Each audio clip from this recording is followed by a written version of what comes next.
কেমন আছো তোমরা? আশা করছি সবাই ভালো আছো, সুস্থ আছো। আমরাও ভালো আছি। আরও নতুন একটি ব্লগে তোমাদের সকলকে জানাই অনেক অনেক স্বাগত আর অনেক অনেক ভালোবাসা। তোমাদেরকে সঙ্গে নিয়ে নতুন একটা সকাল শুরু করলাম।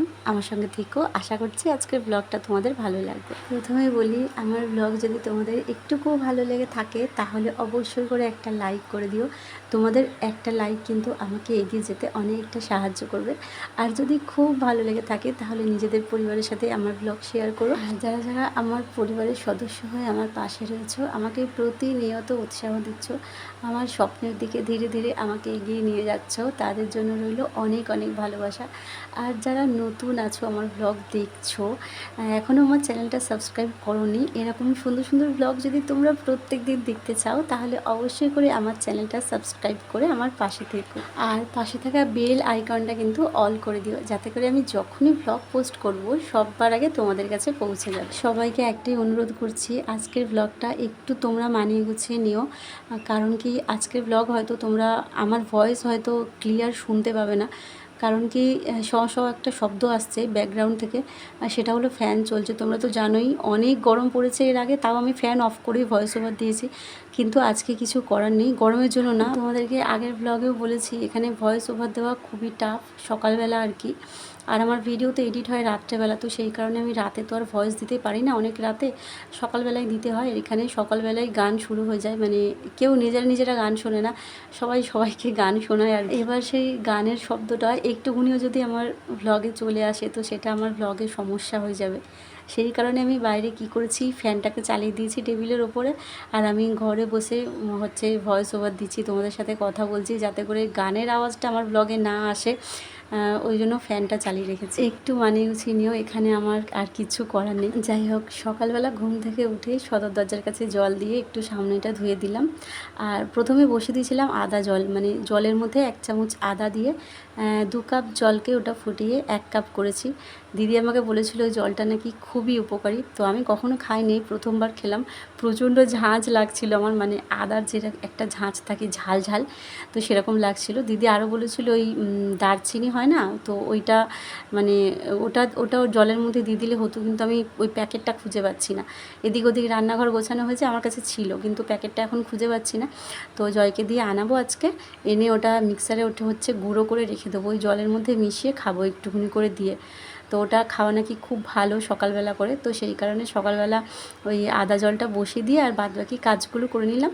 তারপর জলটা ফুটে উঠতেই 1 কাপ জল খেয়ে নিলাম। 2 কাপ জল দিয়েছিলাম, ওটা ফুটিয়ে 1 কাপ করেছি। তো ওই জলটা খেয়ে টুকিটাকি কিছু কাজ করে নিচ্ছি। আমি ঠিক করেছি এখন থেকে সকালবেলা করে ওই জলটা খেয়েই সকালটা শুরু করব। তার কিছুক্ষণ পর সকালের খাবার দাবার খাবো। কিন্তু এখন এটাই দেখার যে আমার সহ্য কতটা হয় আদা জল, কারণ কি আমার একটু গ্যাসের সমস্যা আছে। তো এবার সেটা দেখতে হবে কি হয় না হয়, কারণ আমি আগে গরম জলে লেবু দিয়ে মাঝে মধ্যে খেতাম, জানো তো। তোমরা দেখেছো হয়তো, যারা আমার ব্লগ দেখো অনেক পুরনো, অনেক দিন থেকে, তো তারা জানো। কিন্তু কি হতো বলো তো, আমার মানে সারাদিন ওই টক একটা ঢেকুর উঠতো আর কি। তো আমার অ্যাসিড হয়ে যেত মনে হয়, লেবুটা যেহেতু আমার শ্যুট করছিল না। আর এমনিতে গ্যাসের একটু সমস্যা আছে আমার, তো এটাই দেখার যে এটা শ্যুট করছে কিনা। আজকে তো খেলাম, সেরকম কিছু মনে হচ্ছিল না, এবার দেখা যাক বেলার দিকে কী হয়। এই আদা জলটা যদি আমার শ্যুট করে যায় তাহলে আমি এটাই খাবো প্রত্যেক দিন। তো যাই হোক, জলটা খেয়ে আর এই ঘরের কিছু কাজকর্ম করে নিচ্ছি। কিছুক্ষণ পর সকালের খাবারটা খাবো, সাথে সাথে খাবো না। আর আজকে অনেক সকাল সকাল উঠে পড়েছি, জানো তো। জানি না কেন এখানে এসে মানে সেই গভীরভাবে যে একটা আমি ঘুমোতাম, সেই ঘুমটা আমার হয় না, যার জন্য সকালবেলা উঠি হালকা মাথা ঘাড় যন্ত্রণা করে ঠিকই, কিন্তু একদিকে কি হয়, সমস্ত কাজকর্মগুলো আমার সকাল সকাল হয়ে যায়। ওই যে 3:30 4টে বেজে যেত খেতে খেতে, মানে ব্লগ করতে করতে তো একটা কাজ মানে করতে অনেকটাই সময় লেগে যায়। এবার ক্যামেরা ছাড়া যে কাজ কাজটা আমি করব, এবার ক্যামেরা অন করলে ক্যামেরা এদিক ওদিক সেট করতে সময়টা লেগে যায়। তো ওখানে যেরকম অনেকটাই বেলা হয়ে যেত সেটা হচ্ছে না, তাড়াতাড়ি খাওয়া দাওয়া হয়ে যাচ্ছে, কিন্তু ঘুমটা সেরকম হচ্ছে না, কারণ কি ওই জানলা দুটো খোলা থাকে না। এবার রাত্রেবেলাও সেরকম একটা ঘুম সেরকম আসতে যায় না, কারণ ওই জানলা দিয়ে গাছের পাতা এগুলো সব দেখা যায়, গাছপালা দেখা যায়, তো বাইরেটা পুরো অন্ধকার, তো কেমন একটা লাগে যেন। আর সকালবেলাও চোখ খুললে সেরকম একটা শুয়ে থাকি না, সাথে সাথে উঠে পড়ি যে কাজগুলো তাড়াতাড়ি যাতে গোছানো হয়ে যায়, সেই কারণে আর কি। পর্দাগুলো সেট করতে হবে খুব তাড়াতাড়ি, পর্দাগুলো দিয়ে দিলে হয়তো অনেকটাই আড়াল হবে। তো জানলা, অনেকজন আমাকে জিজ্ঞাসা করছিল জানলার পাল্লা বসানো, পাল্লা হয়তো এখন হবে কিনা আমি বলতে পারবো না, তবে হয়ে যাবে বলেছে আমাকে আর কি, লাগিয়ে দেবে। এবার শীতকালে কি হবে আমি সেটা বলতে পারছি না, তোমরা বলছিলে যে শীতকালে তো ঠান্ডা লাগবে, তো দেখা যাক এখন কি হয়, কতদূর কি হয়। তো পর্দাগুলো লাগানোর জন্য যেগুলো দরকার সেগুলো এখন তো আপাতত আমার কাছে নেই। সন্ধ্যাবেলা আজকে জয় বলেছে ওদের ওখান থেকে কিছু জিনিস নিয়ে আসবে, মানে যেগুলো দরকার আর কি, তো সেগুলো আমি এখানে আর উচ্চারণ করছি না, বুঝতেই পারছো। তো সন্ধ্যাবেলা নিয়ে আসবে বলেছে ওদের ওখান থেকে, তো ওটা নিয়ে আসুক, নিয়ে আসলে ভাবছি আজকেই পর্দাগুলো লাগিয়ে ফেলবো। বিছানা গোছানো, ঘর দৌড়, জানলা সমস্ত কিছু ঝাড়ু দেওয়া হয়ে গেছে। তো এবারে আমি খেয়ে নিচ্ছি সকালের খাবারটা আর কি, জলমুড়ি খাচ্ছি আজকে। এখন সকালবেলা যেগুলো মানে তৈরি খাবার, ওই ছাতু এইসব কিছু আমি খাই এখন, জানো তো। সকালবেলা সেরকম কিছু বানানো হয় না, ওখানে যেরকম বানাতাম এটা ওটা, তো সেরকম বানানো হয় না। রান্না করতে আমি ভীষণই ভালোবাসি, কিন্তু এখানে আমার ইচ্ছা করে না কেন জানি না। যাই হোক, মুড়ি জল খেয়ে নিলাম। আর এইটাই হচ্ছে আমাদের বাথরুম আর কোনো নেই, এটাই বাথরুম। এই যে কাপড় দিয়ে ঘেরা, দরজা নেই, তো এই আপাতত কাপড় দিয়ে এখন ঘেরা রয়েছে। যেই জায়গাটাতে ট্যাপটা বসানো, ওই জায়গাটা সারাক্ষণ জলে ডুবে থাকে, মানে পা দিলেই জলে, মানে পাটা ভিজে যাবে আর কি জলে, ওখানটা ওই জায়গাটা পা দিলে। এবার সারাদিন আমাকে পা ধুতে হয়, পায়ের নখগুলো ফুলে উঠেছে জানো তো, মানে পেকে গেছে আর কি নখের কোনাগুলো। সারাদিন যেহেতু মানে ওদিকে গেলেই পা ধুতে হবে, এবার ওই জল নিয়ে আমি ঘরে আসতে পারি না, তো সেই কারণে আর কি। জলটা কেন থাকে জানি না, এই যে সারাদিন কাজ করছি জল জমছে সেটাও না, আমি কিন্তু খুবই মানে অল্প স্বল্প জল ব্যবহার করি। আর যতটা পারি জলটা ওই সাইড, যেদিকে গাছপালা দেখছো ওই সাইডে ফেলে দিই জলগুলো।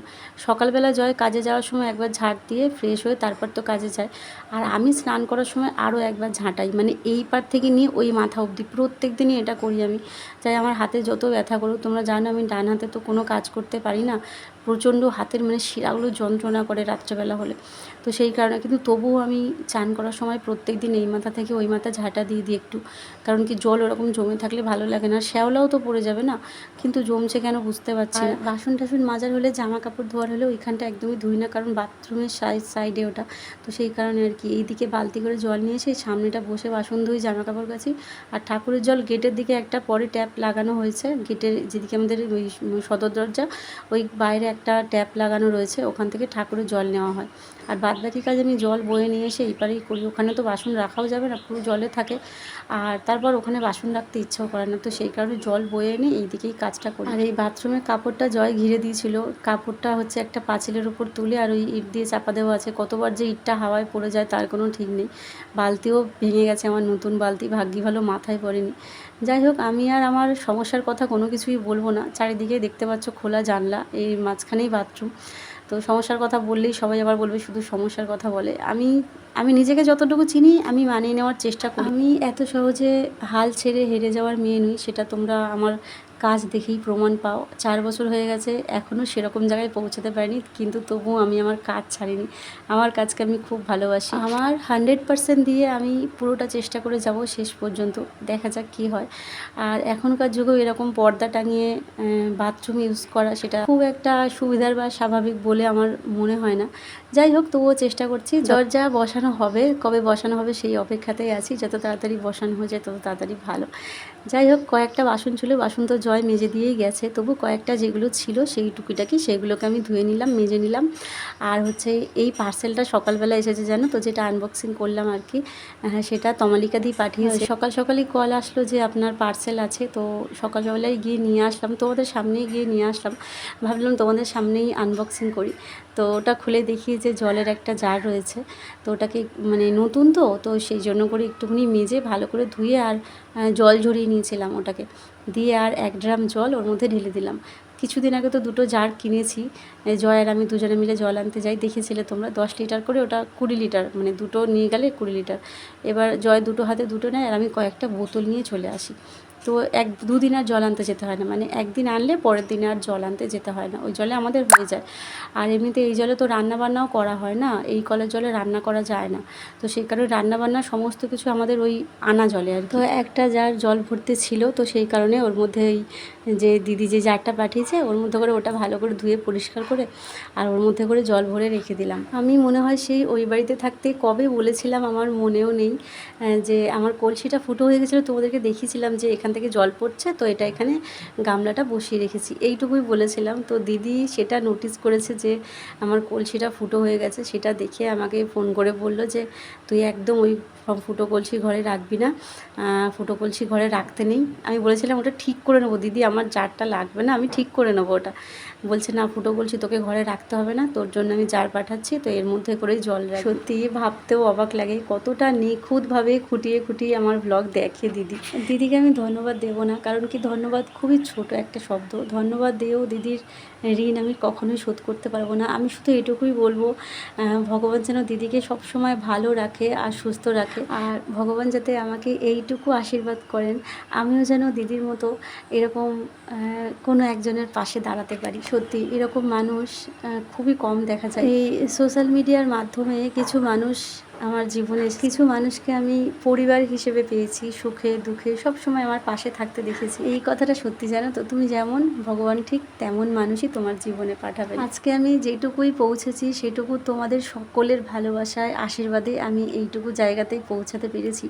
তবে স্পেশালি দুটো মানুষের নাম না বললেই নয়, তবে স্পেশালি দুটো মানুষের নাম আমি বলতে চাই, যেই মানুষ দুজনের জন্য আমার জীবনটা পুরো বদলে গেছে।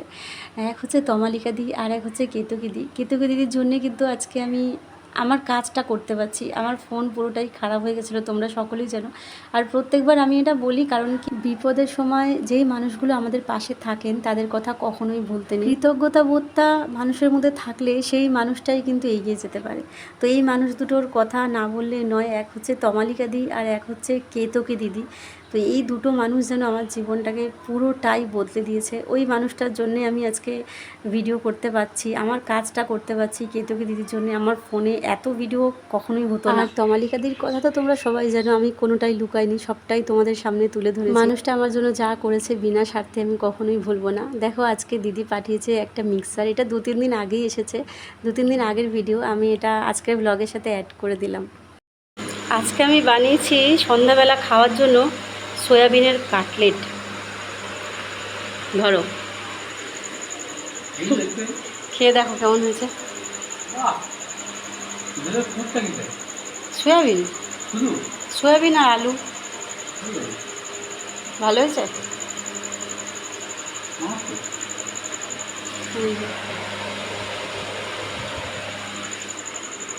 বলেছিল বানাবে, জিনিসটা এরকম ভাবে ভাবতে হয়নি, দারুণ টেস্ট হয়েছে। জিনিসটা ভেতরে ফুডটা খুব সুন্দর আছে খেতে। তমালিকাদির জন্য এটা বানাতে পারলাম, এটা আমি অনেক দিন ধরে ভেবে রেখেছিলাম বানাবো বলে, মিক্সার ছাড়া তো হতো না। তমালিকাদির জন্য রান্নাটা আমি করতে পেরেছি। দিদিকে থ্যাংক ইউ। কাজ দিদিকে খাওয়াতেও পারতাম। ভালো লাগছে, ভালো লাগছে। একটু টমেটো সস লাগছে। সস তো নেই, চিলি সস আছে, নিবি? আমার আরও দিদিরা আছে, তার মধ্যে একজনকে তোমরা চেনো, এনাক্ষেদি, যার বাড়িতে আমি গেছিলাম। তো সেই মানুষটা আমি ব্লগ শুরু করার প্রথম থেকেই আমার সাথে রয়েছে, আমার মনে সাহস জুগিয়েছে। এমনকি আমি একদিন এমন এক বিপদে পড়েছিলাম, সেই বিপদ থেকেও দিদি আমাকে উদ্ধার করেছিল।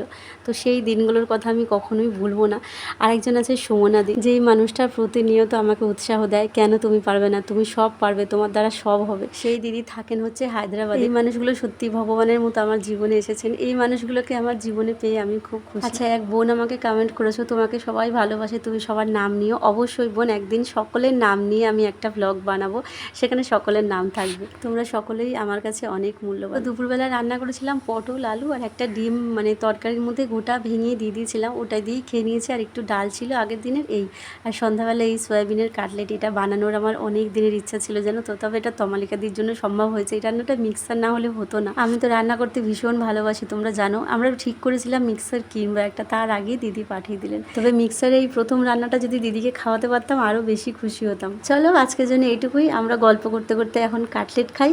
আর তোমরা কিন্তু ভিডিওটা লাইক করে দিও। দেখা হচ্ছে নতুন একটা ব্লগে, সবাই ভালো থেকো।